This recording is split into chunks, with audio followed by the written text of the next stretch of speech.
संचालक महोदय, सर्वप्रथम पीड़ा पाणिशाला जगत जननी विद्या और ज्ञान की प्रतिष्ठात्री माँ सरस्वती जी को प्रणाम करते हुए और इस पुण्य धरती को मैं नमन करता हूँ कि आज इस धरती पर मुझे कुछ कहने का और कुछ सहयोग देने का जो अवसर मिला, इसके लिए मैं हमारे साथ में बैठे हुए कंधे से कंधा मिला करके हमारे सुख दुखों के साथी ओम प्रकाश मिश्रा जी और इस कार्यक्रम में विद्यालय की अध्यापिकाएं, प्रबंधक जी मिश्रा जी और हमारे छोटे भाई के समान रिश्तेदार भी हैं। मैं आप सबको कोटि कोटि धन्यवाद देना चाहता हूं कि आज मुझे आप सब अपने बीच में उपस्थित करा करके जो सौभाग्य दिया है, इसके लिए मैं बहुत बहुत धन्यवाद देता हूं। देखिए बच्चों, आप सब राष्ट्रीय सेवा योजना के बैनर तले यहाँ एकत्र हुए हैं और यह कार्यक्रम शायद कई दिनों से चल भी रहा है। बच्चों, मैं ये बताना चाहता हूँ कि आपके विद्यार्थी जीवन में जो यह राष्ट्रीय सेवा योजना एक अलग से वैकल्पिक विषय के रूप में रखा गया है, इसकी एक बहुत बड़ी भूमिका है। देख रहे हैं, इसमें 3 शब्द हैं, राष्ट्रीय सेवा और NSS, नेशनल सर्विस स्कीम। इसलिए बताया गया है कि हम पैदा हुए हैं तो हमारे पैदा होने का कुछ उद्देश्य है और वह उद्देश्य सबसे बड़ा यही है कि शास्त्रों में कहा गया है कि जननी जन्मभूमिश्च स्वर्गादि गरीयसी, माता और मातृभूमि स्वर्ग से भी बढ़कर है। तो हमारे पैदा होने के बाद जो हमारे ऊपर सबसे बड़ी जो जिम्मेदारी होती है, जिसे हमें सबसे महत्वपूर्ण रख करके करना होता है, वह है अपनी माता की सेवा करना और अपनी धरती माता की सेवा करना। इसके लिए हमें अगर बलिदान भी देना पड़े, इसमें हमें पीछे नहीं हटना। यह जो विचार है राष्ट्रीय सेवा योजना का, जो राष्ट्रीय शब्द लगा इसमें, स्वतंत्रता आंदोलन के समय जब हम अंग्रेजी हुकूमत के गुलाम हुआ करते थे, उस समय हमारे राष्ट्रपिता महात्मा गांधी जी ने यह विचार रखा था। विचार यह उनका था कि राष्ट्र का जो भविष्य है वह युवाओं के हाथ में होता है। युवा ही राष्ट्र का भविष्य होता है। किसी भी राष्ट्र की संपूर्ण जिम्मेदारी ये युवाओं के ऊपर होती है। इसलिए राष्ट्र की सेवा में युवाओं को जोड़ने के लिए हमें एक स्कीम बनाई गई और इसी स्कीम को, हालांकि महात्मा गांधी अपने जीवन काल में इस उद्देश्य को पूरा नहीं कर पाए, लेकिन जब उनकी जन्म शताब्दी हुई 24 सितंबर 1969 के दिन माननीय शिक्षा मंत्री BKV राव के नेतृत्व में NSS का गठन किया गया। इसलिए प्रत्येक वर्ष 24 सितंबर को राष्ट्रीय सेवा योजना दिवस भी मनाया जाता है।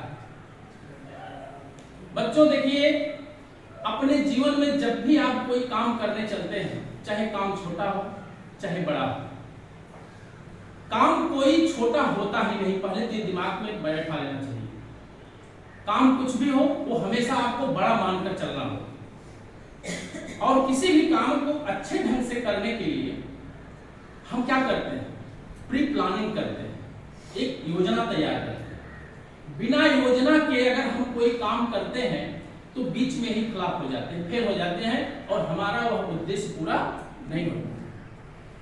इसलिए ये जो NSS का गठन किया गया है, युवाओं को जो देश की सेवा में भागीदारी देने के लिए जो लक्ष्य रखा गया है, उसके लिए एक योजना बनानी पड़ती है। ये जो आप लोग बैठकर यहाँ प्रशिक्षण ले रहे हैं, योगा के ले रहे हैं, खाद्य और पोषण का ले रहे हैं, स्वच्छता का ले रहे हैं, ये तमाम जो आप प्रशिक्षण ले रहे हैं, इन सब के पीछे एक योजना है। राष्ट्र के हमारे जो मनीषी हैं, जो सिद्धांतकार हैं, उन्होंने ये ऐसा प्लानिंग किया था कि जब हम युवाओं को इसके प्रति जागरूक करेंगे और उसमें अभिरुचि पैदा करेंगे, तभी हम उनसे राष्ट्र की सेवा ले पाएंगे। देखिए, सेवा से बढ़ करके कोई धर्म नहीं है, सेवा परमो धर्म है। वो चाहे राष्ट्र की सेवा हो, चाहे माता पिता की सेवा हो, चाहे गुरु की सेवा हो, चाहे दीनहीन गरीबों की सेवा हो, निसहायों की सेवा हो, सेवा से बढ़ करके कोई धर्म है ही नहीं। क्योंकि गीता में भी कहा गया है, धारणा धर्म त्यागो धर्मो धारित प्रजा। जो धर्म को धारण करता है, जो प्रजा के हित को लक्ष्य बना करके चलता है, वही धर्म। धर्म का मतलब अगरबत्ती जलाना नहीं, धर्म का मतलब मंदिर में जाकर घंटा बजाना नहीं, वह धर्म का एक अंग है, धर्म का एक छोटा सा पार्ट है कि आप पूजा पाठ भी कर लें, देवी देवता को भी मान लें, वह धर्म का एक छोटा सा हिस्सा है। धर्म का मतलब यही होता है कि हम अपने नैतिक आचरणों का पालन करें, सामाजिक नियमों का पालन करें, अपनी परंपराओं को ध्यान में रख करके अपने समाज के अनुकूल जीवन यापन करें, और जो जिस लायक हो उस लायक उसकी सेवा करें, और अपनी जहां तक हो सके अधिक से अधिक सहभागिता दें। यही धर्म है। धर्म का मतलब आज जो तमाम आपके जो शिक्षक और शिक्षिकाएं बैठे हैं, इन्हीं के मार्गदर्शन में आप अपने जीवन को अच्छा रास्ता दे सकते हैं और अपने भविष्य का निर्माण कर सकते हैं। क्योंकि देखिए,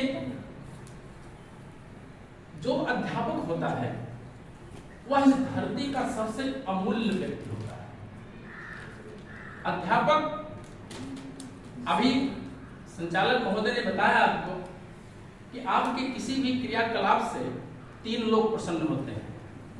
कौन है? माता पिता और गुरु। अगर आप कहीं सफल हो जाते हैं, आप किसी अच्छे पद पर हो जाते हैं, तो गुरु बड़े गर्व से कहता है कि हमारा पढ़ाया हुआ लड़का है। लेकिन आपका कोई अन्य खास और होगा, उसके अंदर जलन होती है। माता पिता और गुरु के अलावा तीसरा कोई और पार्ट होगा, वो आपसे ईर्ष्या करना शुरू कर देगा, आपके बारे में तमाम तरह की टिप्पणियां करना शुरू कर देता है। जिम्मेदारी अगर है तो एक अध्यापक के ऊपर है। कुछ लोग ऐसे भी कहा करते हैं, हमारे यहाँ भी तमाम ऐसे मिले हैं उपदेशक, जो कहते हैं कि जिनको कोई काम नहीं मिलता वो मास्टरी कर लेते हैं। गुरु द्रोणाचार्य के पास जाता है शिक्षा लेने के लिए, गुरु द्रोणाचार्य उसको मना कर देते हैं कि मैं तुम्हें शिक्षा नहीं दूंगा, क्योंकि मैं केवल राजकुमारों को पढ़ाता हूँ। क्षत्रिय कुल के जो राजकुमार हैं, जो राजाओं के वंशज के हैं, उन्हीं को मैं शिक्षा देता हूँ, अन्य लोगों को मैं शिक्षा नहीं देता। लेकिन एकलव्य अपनी अंतरात्मा से गुरु द्रोणाचार्य को गुरु मान लिया था और ये संकल्प किया था कि मैं शिक्षा लूंगा तो केवल गुरु द्रोणाचार्य से ही। वो चला जाता है जंगल में, गुरु द्रोणाचार्य की मिट्टी की प्रतिमा बनाता है और उन्हीं को गुरु मान लेता है और उन्हीं के सामने वो अभ्यास करना शुरू कर देता है। एक समय ऐसा आता है कि वह अर्जुन से भी बड़ा धनुर्धर होता है, और जब परीक्षा होती है, एक समय अर्जुन और एकलव्य जब एक साथ बाण चलाते हैं, तो एकलव्य उसमें जब फंस जाता है तो गुरु द्रोणाचार्य को बड़ा आश्चर्य होता है। उनको लगा कि इसको तो मैंने पढ़ाया ही नहीं, वो सारी शिक्षा हमारी ही कहां से पा गई। तो बच्चों, ये कहानी का आशय यही है कि गुरु अगर मिट्टी का भी हो, गुरु अगर अज्ञानी भी हो, जिसको आप अगर गुरु मान लिए हैं, तो वही आपका कर्णधार होगा, वही आपका भविष्य बना सकता है। ऐसा नहीं है गुरु बहुत विद्वान हो, बहुत पढ़ा लिखा हो, बहुत आता हो, है ना, हर विषय में पारंगत हो, वही गुरु है। अगर आप वास्तव में गुरु मान लिए हैं और आपके अंदर समर्पण आ गया है कि आप ही हमारे गुरु हो, तो निश्चित रूप से उसी गुरु से आपकी भलाई होगी, आप उसी से आगे बढ़ जाओगे।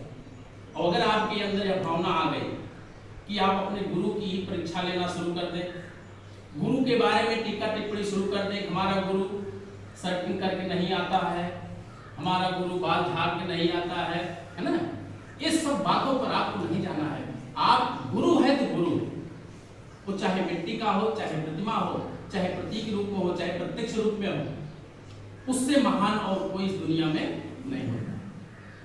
इसीलिए वो खड़े काके लागो पाए बलिहारी गुरु आपने गोविंद दियो। भगवान ने खुद कहा गुरु से बड़ा कोई नहीं है। अगर भगवान के पास आप पहुंचे हो, भगवान की प्राप्ति होना ही जीवन का सबसे बड़ा लक्ष्य माना गया है। आईएएस हो जाना, पीसीएस हो जाना, उद्योगपति हो जाना, है ना, अध्यापक हो जाना, ये सब तो भौतिक लक्ष्य है। लेकिन आध्यात्मिक लक्ष्य क्या है? ईश्वर की प्राप्ति। उससे बड़ा लक्ष्य और कुछ दुनिया में नहीं बना है। उसको भी पहुंचाने में, वहां तक पहुंचाने में किसकी भूमिका होती है? गुरु की। इस गुरु की ही महानता है, गुरु की ही विशेषता है कि जिसने आज तुम्हें हमारे पास तक पहुंचाया है, इसलिए सबसे बड़े गुरु। इसलिए साधन को हमेशा वरीयता दी जाती है, साधन को नहीं। साधन मतलब समझ रहे हो? जिससे आप काम करते हो, जो आपके मार्ग की जो सहायक चीजें हैं वो साधन है, और जो साध्य होता है वही आपका लक्ष्य होता है। इसलिए हमेशा कहा गया है, दर्शन शास्त्र में कहा गया है कि साधन साध्य को उचित ठहरा। अगर आपका साधन सही है तो आपका साध्य भी सही होगा। अगर आप साधन गलत अपनाते हो तो निश्चित रूप से आप फेल हो जाओगे, जीवन में आपको अपमानित होना चाहिए। जैसे मान लो एक आप सबको विभिन्न प्रकार के प्रशिक्षण दे करके इसलिए प्रशिक्षित किया जाता है कि भविष्य में ये देश की बागडोर आपके हाथ में आने वाली है। इसी में मुख्यमंत्री भी कोई बन सकता है, प्रधानमंत्री बन सकता है, इसी में आईएएस है, इसी में पीसीएस है, इसी में इंजीनियर है, इसी में डॉक्टर है। आपके हाथों में देश की सेवा करने के लिए बहुत सारे अवसर हैं, और आपको कहीं न कहीं किसी किसी एंगल पर वह अवसर जब मिलेगा तो आप उसको कैसे सामना करेंगे, तमाम परिस्थितियां आपके सामने आएंगी, उनसे आप कैसे लड़ेंगे। इसके लिए आपको एनएसएस के माध्यम से, राष्ट्रीय सेवा योजना के माध्यम से पुष्ट किया जाता है, आपको मजबूत किया जाता है। यह केवल बैठ करके आनंद मनाने का समय नहीं है, आप केवल टाइम पास कर लें। इसके पीछे बहुत बड़ा लक्ष्य है, बहुत बड़ा उद्देश्य है। तो इन उद्देश्यों की प्राप्ति के लिए आप अपने गुरुओं के निर्देशन में जितना हो सके अधिक से अधिक आप हासिल करें, और हासिल करने के बाद निश्चित रूप से एक वो समय दूर नहीं है जब आप अपने समाज में, अपने माता पिता का, अपने देश में अपना नाम रोशन करेंगे। और आप आगे बढ़ोगे तो आपके माता पिता का नाम होगा, गुरुओं का नाम होगा, और देश का जो इतना बड़ा देश जिसमें सेवा करने के लिए आपको अवसर मिलेगा, यह भी बहुत बड़ा सौभाग्य होगा। तो जब राष्ट्रीय सेवा योजना का गठन हो गया तो इसमें उस समय 1969 में बहुत ज़्यादा तो नहीं, लेकिन 23-24 विश्वविद्यालयों में पूरे भारत के इसमें लागू किया गया, और लगभग 40,000 उस समय छात्रों का समूह इकट्ठा हुआ पूरे देश में। और आज इतनी तेजी से विकास कर रहा है कि धीरे धीरे पूरे भारत के सभी यूनिवर्सिटियों में एनएसएस चल रहा है, और एनएसएस के माध्यम से बच्चे आगे जा रहे हैं। इसकी जो आपको सर्टिफिकेट मिलती है, एबीसी जो सर्टिफिकेट मिलती है, वह आपकी गवर्नमेंट सर्विस में बहुत ज़्यादा महत्वपूर्ण भूमिका अदा करती है। कहीं कहीं 100% बेनिफिट आपको देता है। इसके लिए आप लोग पूरी तन मन से जितना निर्देश दिया जाए, जितना आपको काम दिया जाए उसको करें, और आप अपने सर्टिफिकेट को कंप्लीट रखें, क्योंकि वो आपके भविष्य के निर्माण में वो आपका सहयोग करेगा। बच्चों, यह जो विद्यार्थी जीवन है, इस विद्यार्थी जीवन से अच्छा फिर और कोई जीवन आपको दोबारा मिलने वाला नहीं है। हमारे बहुत ऐसे मित्र हैं, हम भी इलाहाबाद में 15 साल शिक्षा ग्रहण किए हैं। इलाहाबाद यूनिवर्सिटी से हमारी MA, BA, BEd, double MA सब कुछ वहीं हुआ है, और मैं प्रिंसिपल के पद पर यहाँ पर हूँ। आप लोगों को बता करके शेयर करना चाहता हूँ कि 9 बार मैं PCS का इंटरव्यू दे चुका हूँ, लेकिन 17 आईएएस और PCS को मिलाकर मैं 17 बार मेंस दिया हूँ, 9 बार इंटरव्यू दिया हूँ। लेकिन कहीं न कहीं से कुछ ऐसी हमको ऊपर से आदेश था कि आपको समाज में रह करके, लोगों के बीच में रह करके कुछ सेवा करनी है, इसलिए मुझे शिक्षा क्षेत्र में आना पड़ा। नहीं तो मैं भी कहीं एक जिले में या कहीं तहसील में किसी अधिकारी पोस्ट पर रह करके वहीं रह गया। नहीं तो आज कम से कम मुझे बता करके बड़ा गर्व होता है कि 67 PCS आज मेरे पढ़ाए हुए। मैं निःशुल्क कोचिंग भी पढ़ाता हूँ, टेट, सुपर टेट, और फोन किया मैंने, पेपर कापी बंटवा करके वहां से छुट्टी लेकर के चला है। एक प्रिंसिपल के ऊपर बहुत बड़ी जिम्मेदारी होती है विद्यालय की, और लगभग 1100-1200 बच्चे भी हैं हमारे विद्यालय में, का स्टाफ है, सबको एक साथ लेकर के चलना यह बहुत बड़ी चीज होती है। लेकिन जो स्नेह है, जो प्यार है, उसी के चलते आज कहीं से कोई दिक्कत नहीं है।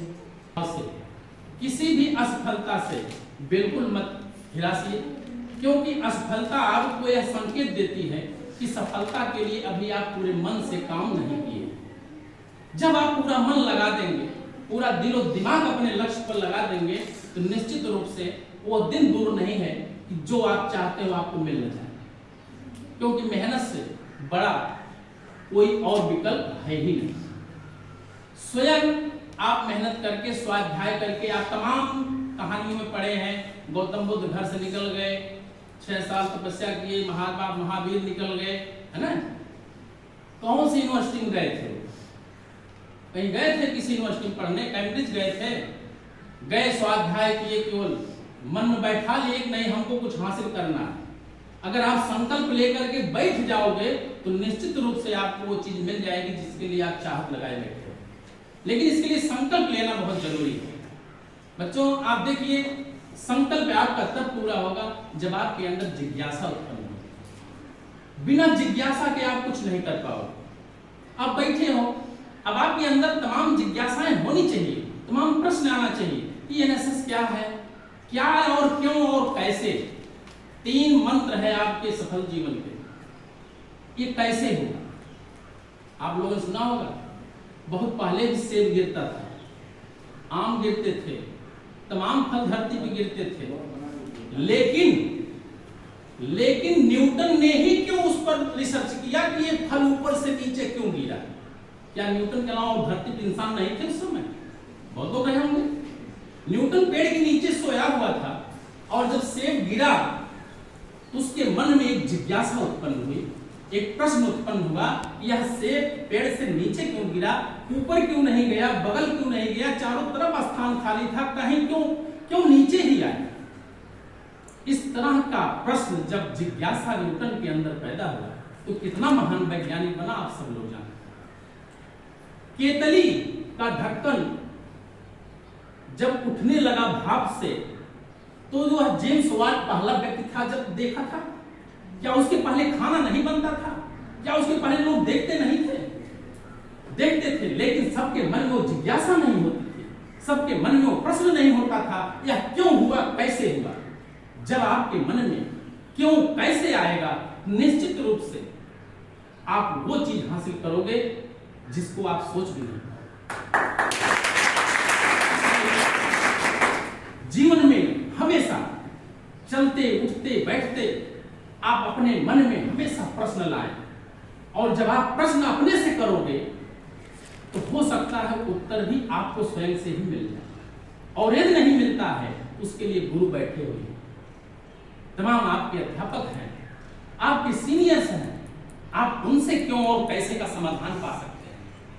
और अगर आप ऐसा नहीं करेंगे, बस ऐसे चलती है दुनिया, चलने दो, कोई फर्क पड़ने वाला नहीं है। लोग आते हैं और चले जाते हैं, लेकिन नाम उन्हीं का होता है जो कुछ करके जाते हैं। मैं एक लाइन कहना चाहूंगा कि जिस्म तो बहुत संवर चुके, रूह का श्रृंगार कीजिए। रूह माने समझ रहे हैं, अंतरात्मा, और जिस्म का मतलब होता है ऊपरी ढांचा। जिस्म तो बहुत संवर चुके, रूह का श्रृंगार कीजिए। फूल साथ से न तोड़िए, खुशबुओं से प्यार कीजिए।